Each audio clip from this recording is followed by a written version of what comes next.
No Direito Sem Fronteiras de hoje, nós vamos falar sobre um tema que vem sendo bastante debatido no âmbito internacional: os refugiados ambientais. Quem são essas pessoas? Como a comunidade internacional vem tratando esse tema? Para falar sobre isso, eu recebo o professor de Direito Internacional, Gabriel Haddad Teixeira, e o porta-voz do Alto Comissariado das Nações Unidas para os Refugiados no Brasil, Luiz Fernando Godinho. Quero aqui agradecê-los pela presença, né, e já os convido também a assistir uma reportagem que trata justamente desse tema. Vamos ver.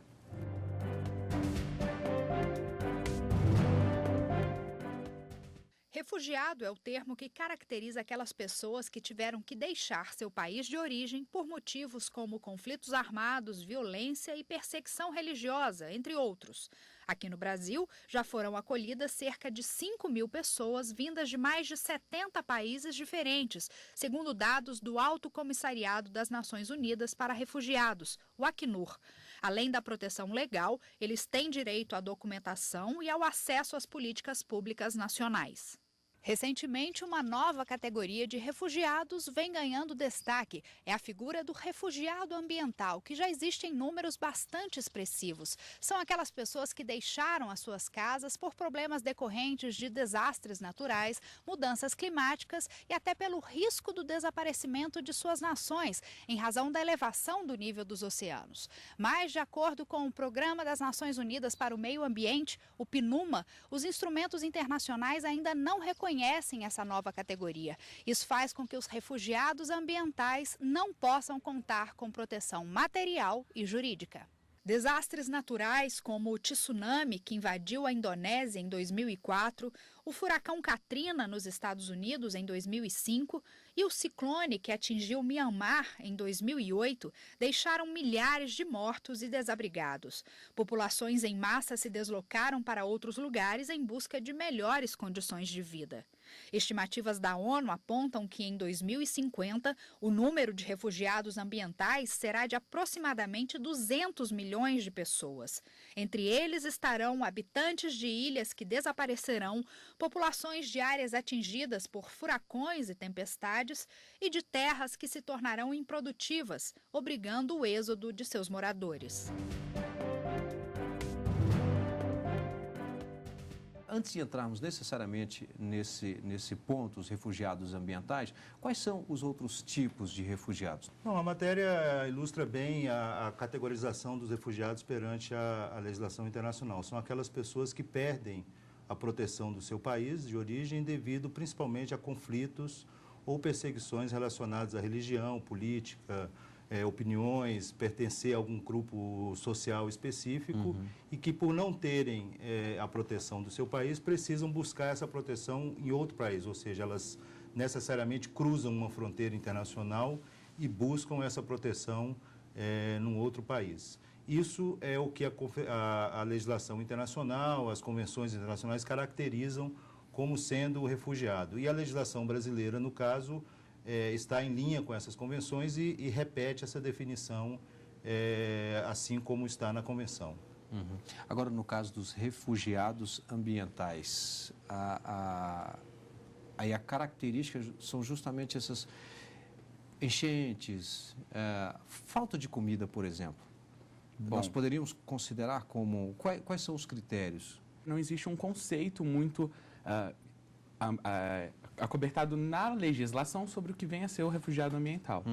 Então, nesse sentido, é preciso analisar um pouco os casos concretos para decidir se é ou não um caso de refúgio ambiental. O que nós temos hoje é um conceito formulado e fomentado, sobretudo, pelo PNUMA, com a ideia de que refugiado ambiental é aquele que se retira do seu local de habitat natural, onde ele reside comumente, em face de uma perturbação ambiental, podendo ser essa perturbação causada pelo homem ou não. O fato é que essa modificação do meio ambiente torna a sua existência, ou mesmo a qualidade de vida, impossível ou dificultada naquela região. E é por essa razão que ele se retira, ainda que de forma temporária ou mesmo definitiva, daquele local.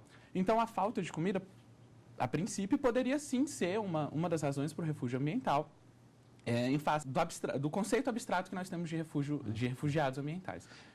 É importante salientar que, como o colega também falou, O conceito de refúgio ele vem principalmente na Convenção de 1951, o Estatuto de Estatuto dos Refugiados, que foi assinado em Genebra, e não traz essa noção de questões ambientais como fundamento para a concessão do refúgio. Isso é algo que surgiu na década de 70 e 80, principalmente com a Declaração de Estocolmo, com a ideia de promoção de uma proteção de questões relacionadas ao meio ambiente. Bom, digamos então, do ponto de vista jurídico, não existe um marco internacional. Mas como os países têm tratado esse tema?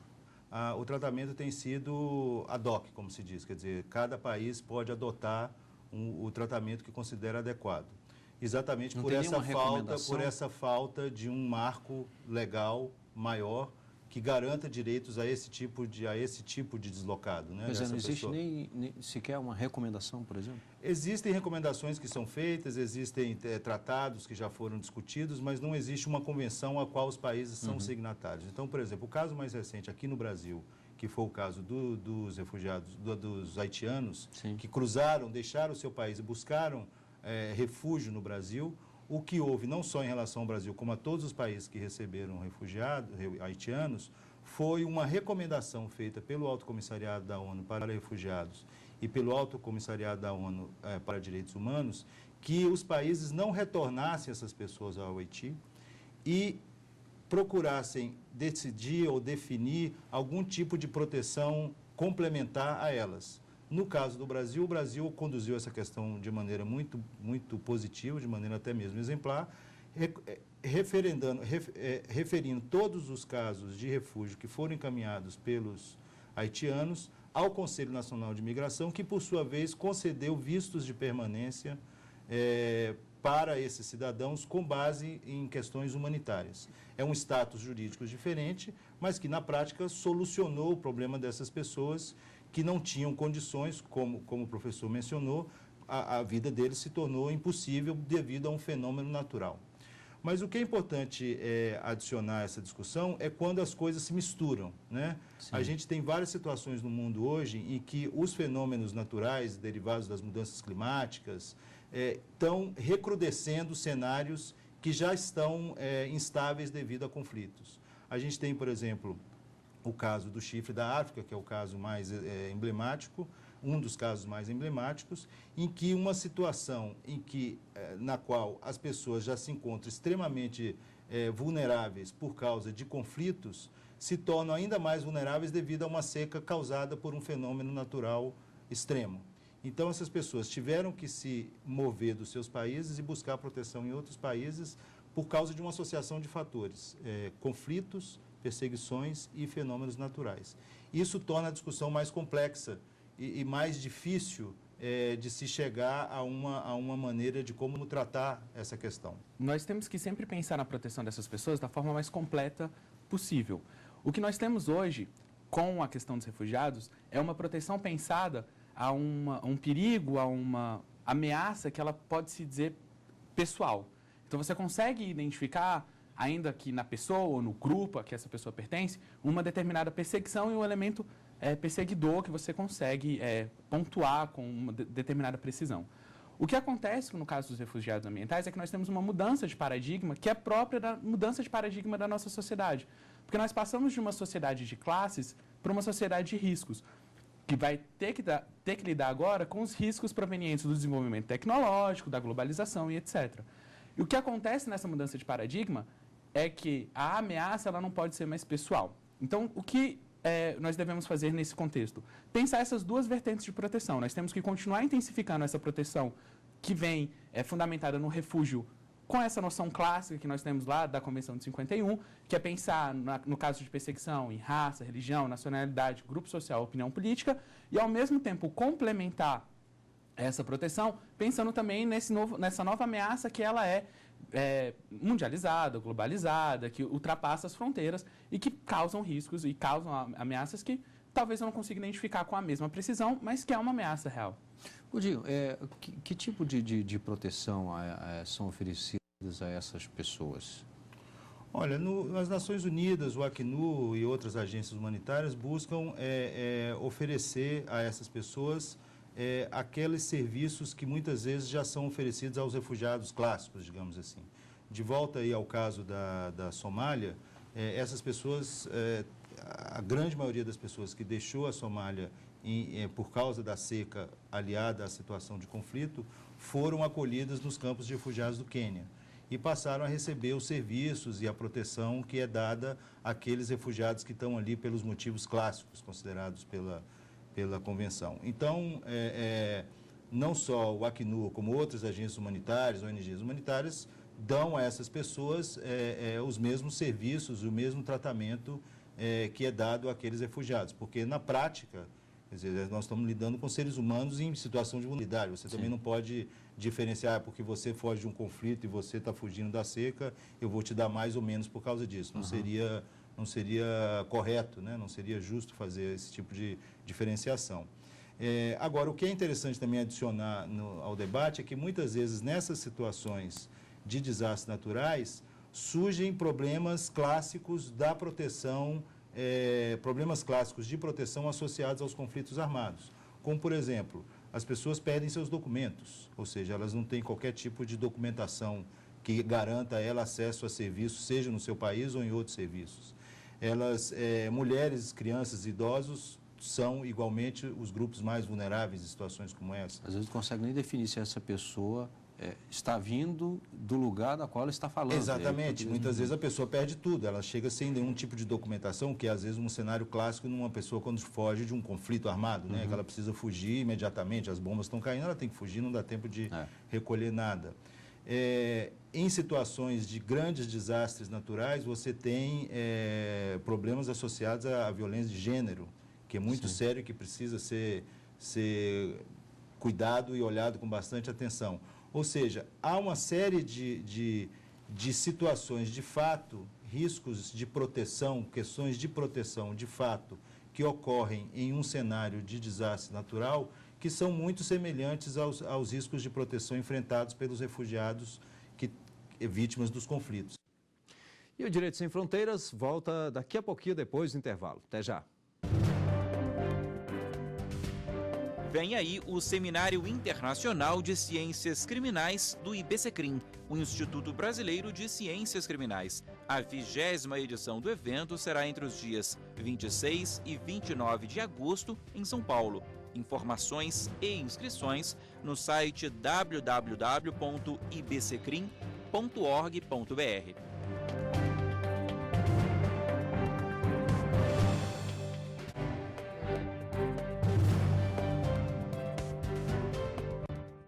Estamos de volta com o Direito Sem Fronteiras e no programa desta semana estamos conversando sobre refugiados ambientais. Professor Haddad, essas pessoas, então, ao entrar no país, que tipo de proteção essas pessoas têm nos sentidos, por exemplo, sociais? Se vem com a família, o filho tem direito a uma escola no país. Eu não queria que a resposta se restringisse necessariamente ao Brasil, mas, claro, cada país tem sua situação. Mas, normalmente, então, o que acontece? Por exemplo, tem direito a um tratamento em um hospital público, a saúde, a educação, a trabalho, como é que ingressa no mercado de trabalho? Porque também não dá para ficar aqui o tempo todo sem uma renda própria, né?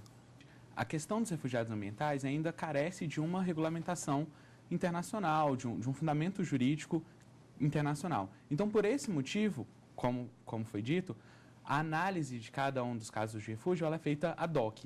Então, o que acontece, respondendo primeiro aqui no Brasil? O que nós podemos utilizar o caso dos haitianos, como foi dito, eles são recepcionados enquanto solicitantes de refúgio, enquanto você dá seguimento a um procedimento que foi a opção do Brasil de conceder a residência de um caráter permanente para esses migrantes. Então, o que acontece é que, enquanto solicitantes de refúgio, eles já recebem, ainda que de forma um tanto quanto precária, acesso a toda a política pública que você aplica aos seus nacionais. Então, eles teriam acesso ao tratamento no SUS, eles teriam acesso à matrícula dos filhos na escola pública e outros procedimentos dessa natureza. Então, no Brasil, já que nós optamos, pelo menos é isso que nós temos, ou podemos inferir do caso dos haitianos, optamos por recepcionar esses casos de refugiados ambientais a partir primeiramente de uma solicitação de refúgio, esse procedimento já dá base e fundamento legal para que eles tenham acesso a essas políticas públicas. Agora, para analisar esse caso no âmbito internacional, nós precisamos analisar qual foi a opção de cada um desses estados para recepcionar esses refugiados ambientais, uma vez que nós ainda não temos uma legislação, um tratado, uma convenção que nós podemos ter como guia, como base, como parâmetros mínimos de proteção dessas pessoas. E é exatamente isso que nós temos que debater hoje. Quais são os parâmetros mínimos de proteção desses refugiados ambientais? Que até então está, digamos que, emprestado pelas outras modalidades. Pelas outras modalidades. Cada estado ele vai tentando se adequar ou se valer de outras modalidades, do refúgio, de vistos ou de outros procedimentos que são procedimentos soberanos para seleção e recepção desses estrangeiros. Godinho, deixa eu voltar aqui naquele ponto. O Haddad já até começou aí a explicar para a gente como é que funciona. Tem que se apresentar, você disse agora a dificuldade às vezes do documento, mas o que é feito ali naquela entrada? De início já é permitida a entrada, né? Mas espera aí, vamos conversar, me explica aqui, não é isso? Como é que funciona? Não, o Brasil, por ser signatário da Convenção de 51, se compromete a manter as suas fronteiras abertas a todos os solicitantes de refúgio. O Brasil é um dos compromissos que ele tem como signatário da Convenção. Ele precisa garantir o acesso das pessoas ao território e garantir a elas o direito de solicitar refúgio e não retorná-las ao seu país de origem. São 3 fundamentos clássicos da Convenção e que vêm sendo respeitados pelo Brasil em relação a todos os estrangeiros que chegam ao país solicitando refúgio. Nós temos aí tanto o caso dos haitianos, o caso mais recente dos sírios, temos cidadãos que chegam de outros países da África afetados por conflitos. Uma vez que essa solicitação é feita, ela é formalizada pela Polícia Federal e a pessoa, digamos assim, é categorizada como um solicitante de refúgio e tem, como o professor explicou, já acesso a todas as políticas públicas, a documentação provisória, inclusive carteira de trabalho, CPF, para que ela possa, já ainda em caráter provisório, se estabelecer de maneira regular no país e também com uma certa assistência dada não só pelo Estado brasileiro, como pelas Nações Unidas e pelas ONGs que lidam com esse assunto. O que ela argumenta, né, o seu argumento ao solicitar refúgio, é que será analisado, né, se ela precisa dizer por que ela está buscando refúgio. Ali é montado um processo. Alguém está perseguindo, é uma guerra, ou foi o terremoto, ou foi o tsunami, enfim, ela tem que contar uma história ali por que ela e a sua família estão solicitando refúgio, e é esse argumento, esse processo é que será julgado pelo governo, que confirmará ou não aquela solicitação que foi feita. Tá.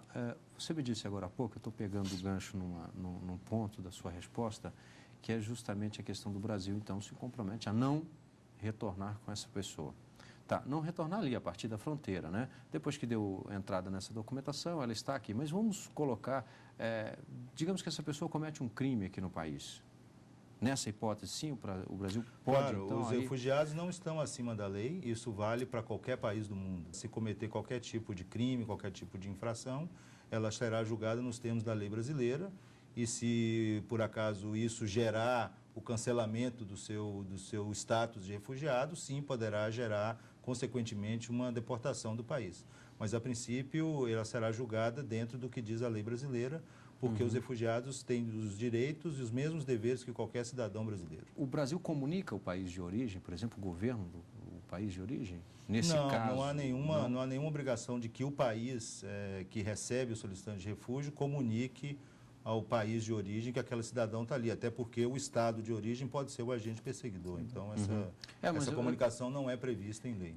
E se a pessoa, por exemplo, declara que é um refugiado ambiental, neste caso, que aí não há uma perseguição, também não há uma comunicação? Não vejo nenhuma razão para que haja esse tipo de comunicação. Sim, eu até digo porque, por exemplo, de repente a pessoa é procurada no seu país de origem, vem para cá com outros argumentos, comunica ao país, o país vai dizer, olha, esse cidadão aí é procurado aqui. Isso, naturalmente, eu diria, talvez o professor que já atuou nesse lado mais jurídico aí da questão, eu entendo que essa é uma informação que acaba surgindo naturalmente, né? Porque, no caso do Brasil, os refugiados são os pedidos de refúgio a gente se dá o luxo de poder fazer isso caso a caso, né? É diferente de um país que realmente recebe uma crise humanitária, como é o caso da Etiópia atualmente, que já recebeu desde dezembro mais de 150 mil pessoas vindas do Sudão do Sul. Quer dizer, é impossível você fazer isso de maneira individualizada. O Brasil, ainda pela quantidade de pessoas que chega aqui, a gente tem a capacidade de fazer essa análise individualizada dos pedidos. E é exatamente nesse processo de análise que essas informações acabam surgindo. O Acnur, por exemplo, e as ONGs que lidam com o tema, são chamadas a prover informações sobre o país de origem. Então, a pessoa conta a sua história. Ah, aconteceu tal coisa, eu vim para cá porque na minha cidade aconteceu um conflito e aí teve um grupo que atacou. Ela tem que contar uma história. No que ela conta a história, aquele dito popular, mentira tem perna curta, a coisa surge, entendeu? E, obviamente, se é um caso de alto perfil, as informações estão mais do que disponíveis hoje em dia, né? O procedimento para a concessão do refúgio no Brasil, ele tem um zelo que passa pela participação de vários atores, principalmente pela participação da sociedade civil, que foi onde eu tive o privilégio de atuar. E aí você vai realmente trabalhando essas informações que vão chegando a partir do solicitante de refúgio, você conta com uma rede muito grande de apoio. O próprio Acnur, você pode consultar o Acnur no outro território. E esses casos mais graves, ou esses casos mais emblemáticos, você vai ter acesso a essa informação a partir de outros órgãos, como, por exemplo, na tomada de decisão sobre a concessão do refúgio, você tem a participação da Polícia Federal. E a Polícia Federal vai ter acesso a um banco de dados, a um banco de cooperação entre os estados, que, se existe essa informação, vai acabar chegando por alguma via no processo de solicitação de refúgio. Então, essa é a forma. Claro. Eu falo um pouco mais sobre o caso da Etiópia, porque estive lá recentemente. Então, a gente, mesmo ali num campo com 40, 50 mil pessoas, o caso de alto perfil surge. Ou porque aquela informação, de alguma maneira, começa a circular, aquela pessoa ela é conhecida no seu país. Então, se é um caso mais sensível, seja porque aquela pessoa cometeu algum crime ou, de alguma maneira, esteve envolvida ali com o processo que gerou o refúgio, ela naturalmente, essa informação surge naturalmente. É um processo muito interessante. E aí você tem que tomar as providências, aplica as cláusulas de exclusão, né? Nesse caso, por exemplo, da Etiópia, era o fenômeno dos combatentes, né? Você não pode aceitar como refugiado pessoas que estavam combatendo e matando as outras, né? Provavelmente matando aquelas que hoje buscam refúgio no mesmo país, né? Então, essa informação, ela surge e existe uma série de procedimentos nas convenções que permitem os estados fazer essa diferenciação e acolher um e rejeitar outro. O ponto principal é que a proteção dada a milhares de pessoas é mais importante do que, eventualmente, centenas de pessoas que, de alguma forma, conseguem utilizar o refúgio de forma não adequada. Então, a proteção dessas pessoas que realmente estão em estado de vulnerabilidade é o que mais importa nesse instituto. Essa coletividade. Exatamente, é o que deve ser priorizado. É claro que nós devemos tomar todas as providências e os cuidados para evitar a utilização errada desse instituto, mas não dá para pensar em fechar tanto o instituto a ponto de perder a sua essência, que é realmente de proteção dessas pessoas que estão nesse estado de vulnerabilidade. Bem, Haddad, mais uma vez, muito obrigado. Godinho, também muito obrigado pelos esclarecimentos. E estamos chegando ao final de mais um Direito Sem Fronteiras. Eu conversei hoje com o professor de Direito Internacional, Gabriel Teixeira, e o porta-voz do Alto Comissariado das Nações Unidas para os Refugiados no Brasil, Luiz Fernando Godinho. E você também pode ajudar a fazer este programa. Mande a sua sugestão para a nossa equipe. O e-mail é direitosemfronteiras@stf.jus.br. Para rever esta entrevista e outras, você pode também acessar o site da TV Justiça. O endereço é www.tvjustiça.jus.br. Obrigado e até o próximo encontro.